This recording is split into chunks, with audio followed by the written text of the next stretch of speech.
Oh, things are going to get. Yakuri Bahataya. When you see some people in hysteria, when you see people in panic mode, you won't believe the same people. But that's what the devil wants to do. To take. Can I give you another scripture? He that believeth has entered into his rest. Can I give you a third scripture?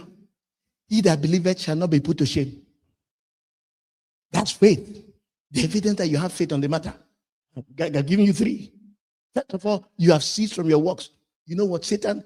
I'm not embarking. Let me tell you, the devil will put pressure. He will put fear. He will try to make you panic so that you act out of fear, or you act out of anxiety, or you act out of pressure.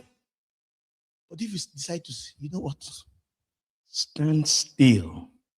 What do you say? And know that I am who? That's when divinity will flex.